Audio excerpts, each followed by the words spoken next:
Hey, twin. I'm so glad to see you. How's it going? Have you been shopping for gifts lately? Have you got everything you wanted to get for those around that you love? You want to show them? I'm almost done. I've just been going out past couple days doing that.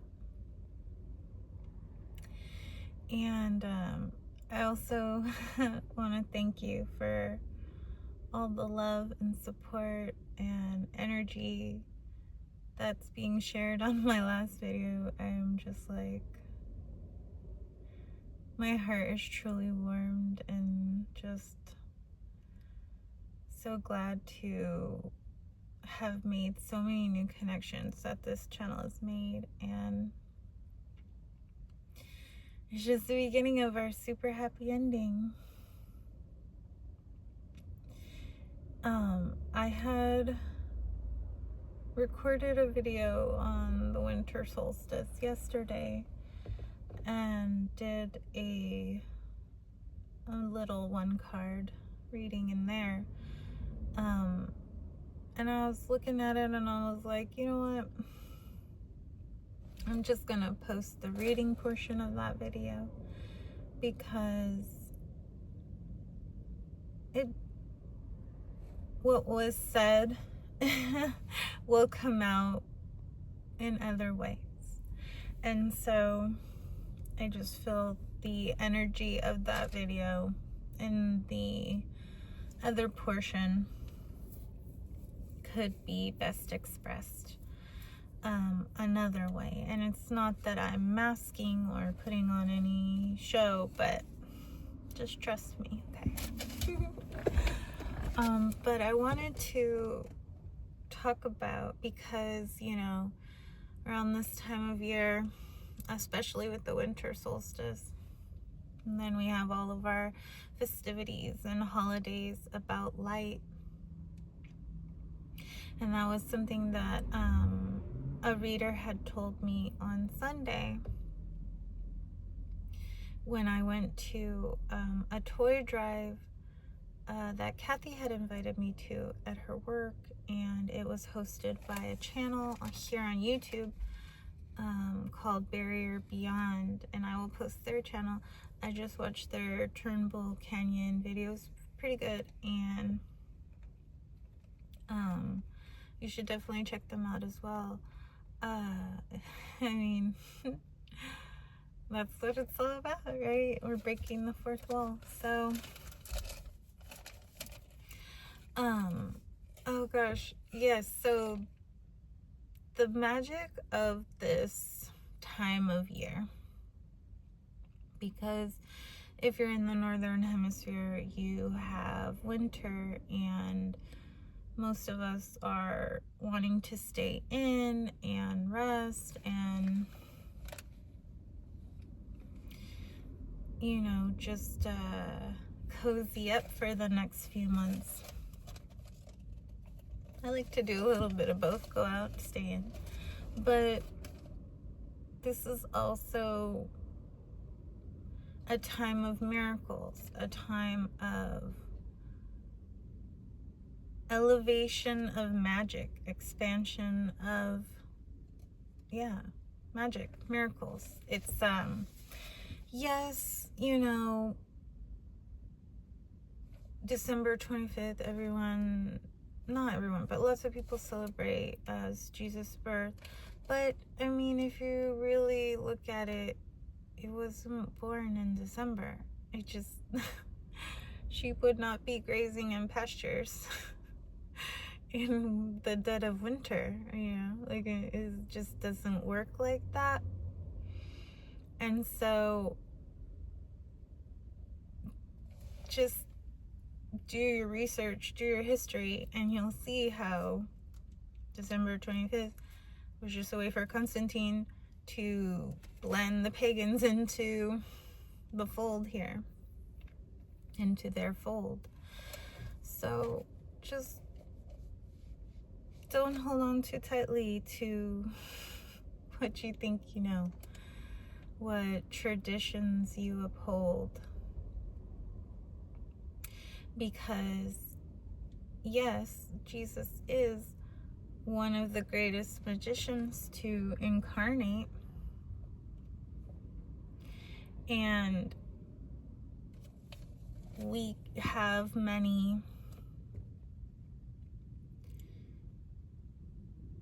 guidelines and signposts that he had left during that incarnation. I'm excited to meet the reincarnation. I look forward to that moment.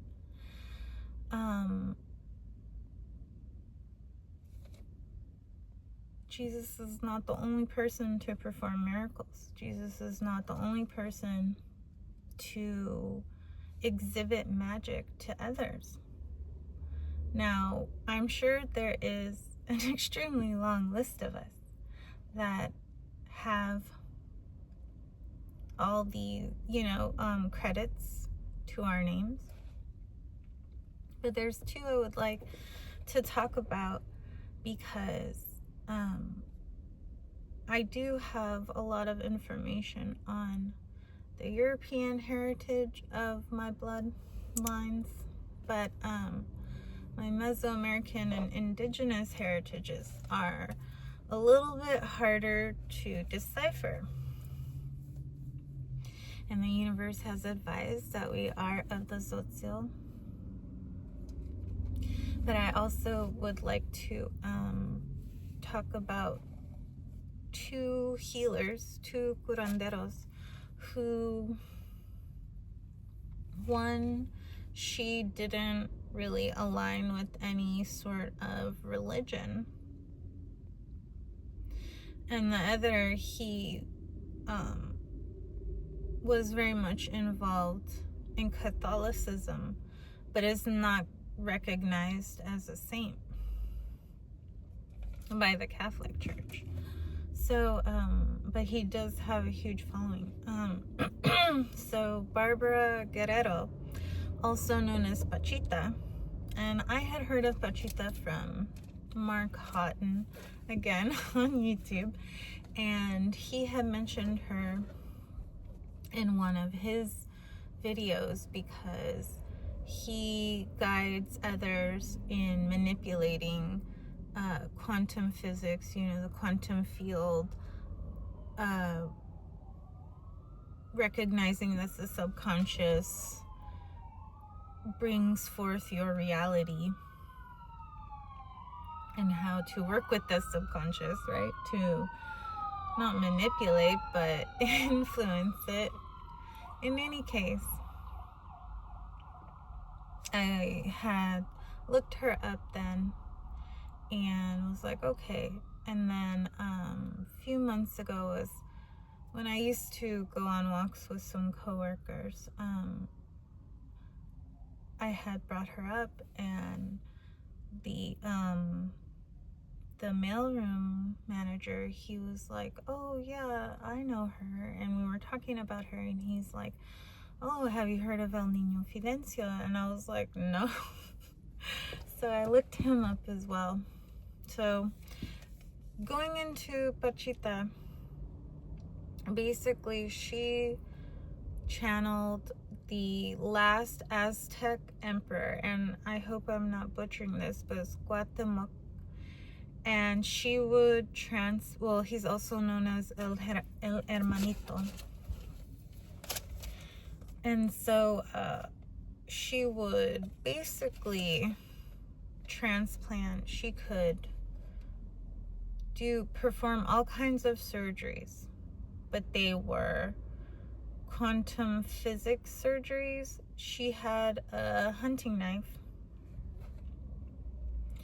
and she would require the patients to bring a sheet, a liter of alcohol, bandages, and I think cotton wool.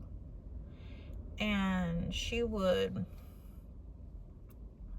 they would tell her what was up, and she would make the cuts and transplant the organs. She would pull the organs out of thin air and then transplant them into the people. And she would just tell them to rest for 3 days. And they would have no scars or wounds. So, of course, that raises a ton of skepticism. Well, her work was being documented by a scientist in Mexico named Jacobo Grinberg.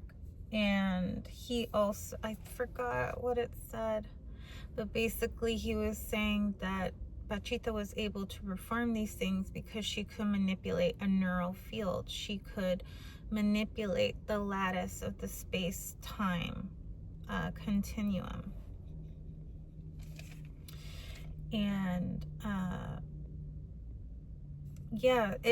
the skeptics were saying that she would use fake blood and entrails, and that was reminding me of that movie Man on the Moon, where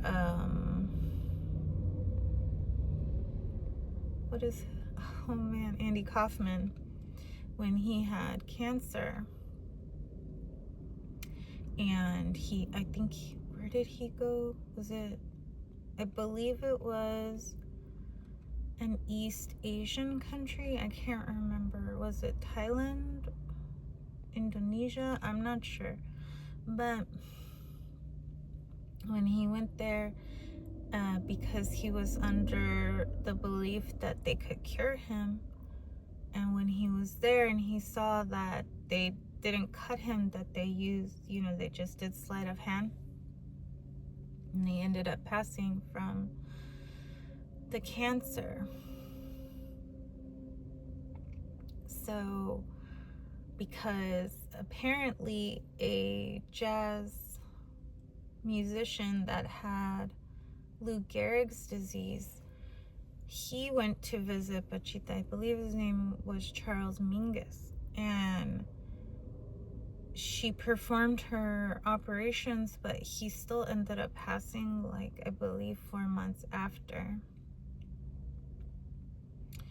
So, there were so many people claimed to have been healed by her who had cancer, who had certain things, and they didn't have it anymore because she lived for 79 years. She lived from 1900 to 1979, but there's nothing saying about how she transitioned or anything. I couldn't really find much. I don't really trust Wikipedia, but there wasn't really much said about her transition. And then that's also true for El Niño Fidencio, because he born Jose de Jesus Fidencio, and he also has other family names, but he was born in 1898, and he actually passed a little bit before his 40th birthday in 1938. And there's not much known about how he died, but he didn't start practicing his miracles and healings and magic until 1925, when he was born in León, Guanajuato, which is my family's hometown. And he moved to Espinazo, Nuevo León in 1925. That's when he started to perform his practices, his miracles. And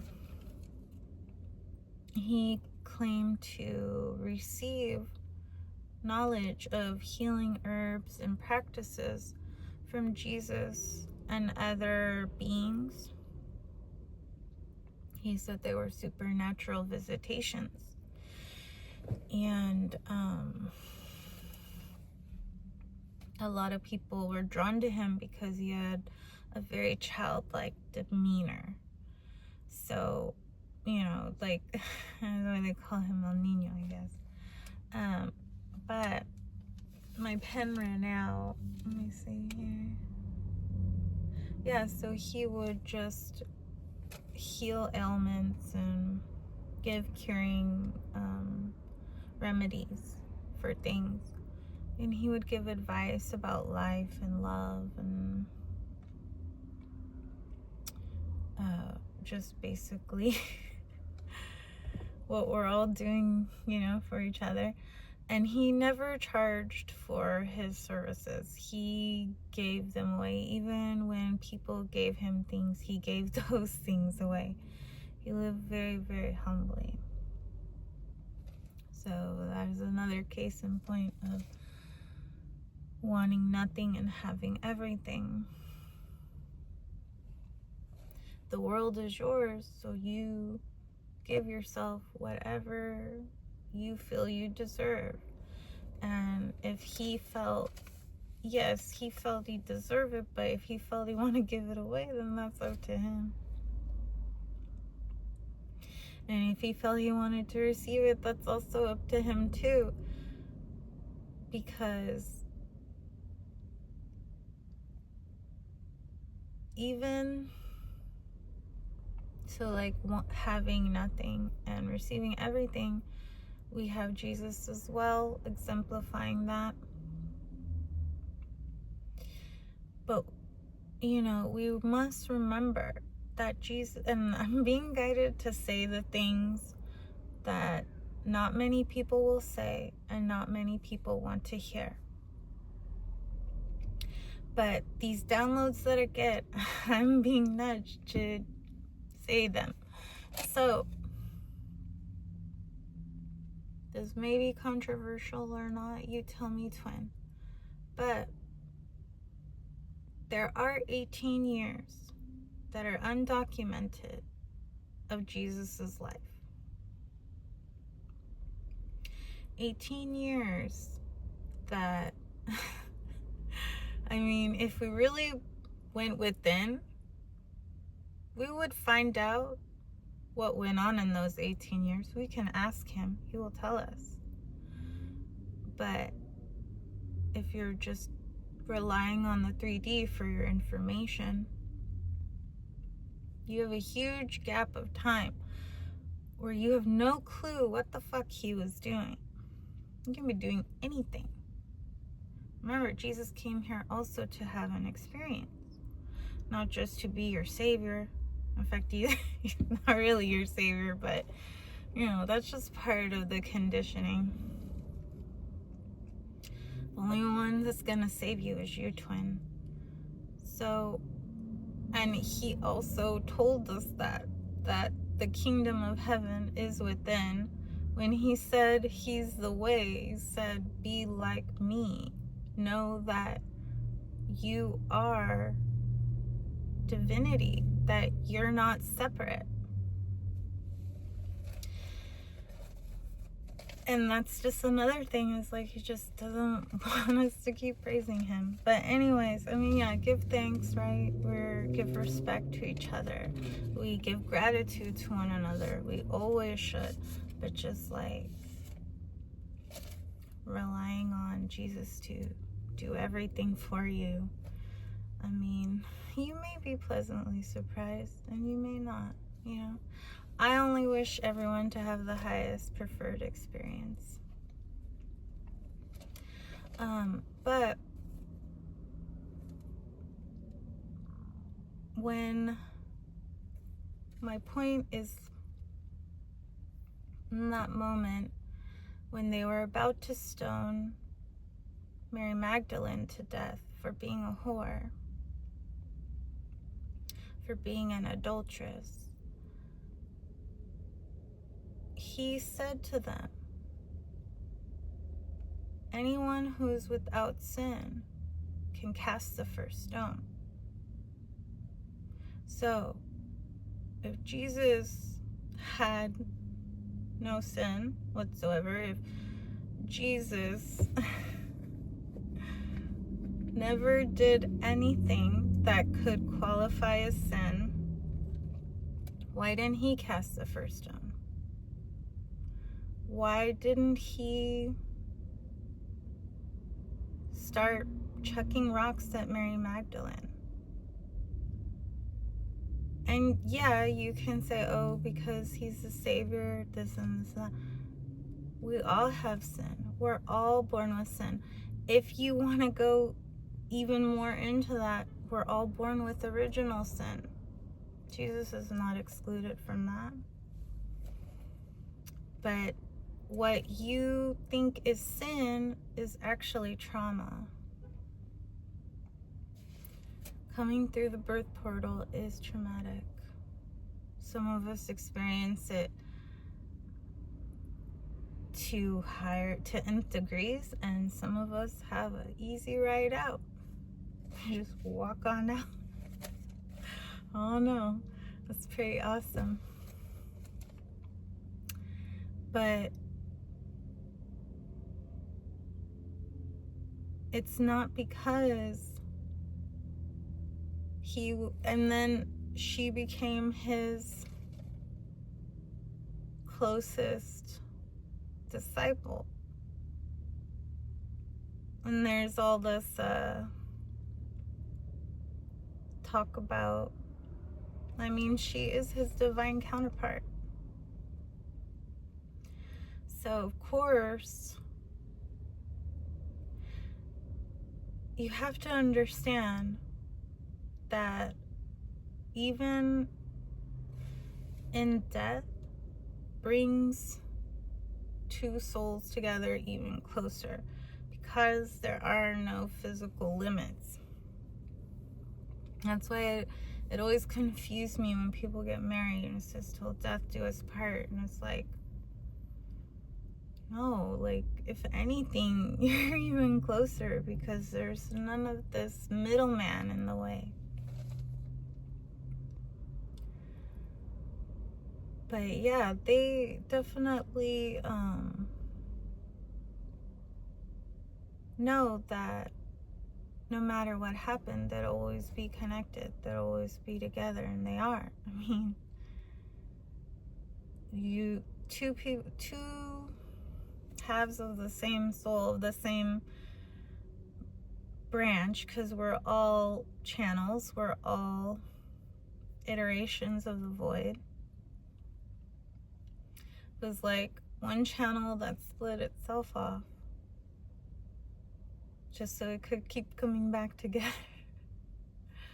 And I'm being reminded of that Black Mirror episode. Gosh, I can't remember the title, but it has Panic from the Smiths in there. Is it called Panic? I don't remember, but I'll post the title in the description box before I head out. Well, I'm gonna head out pretty soon, but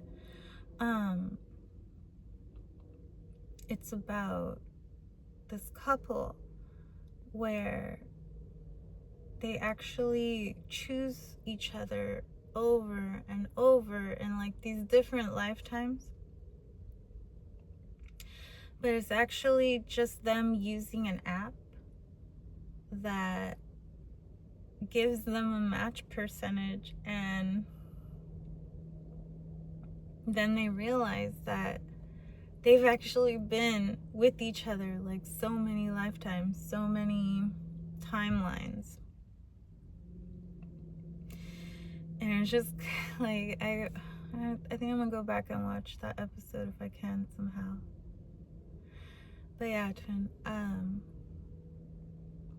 thank you again, and I'll see you soon, okay?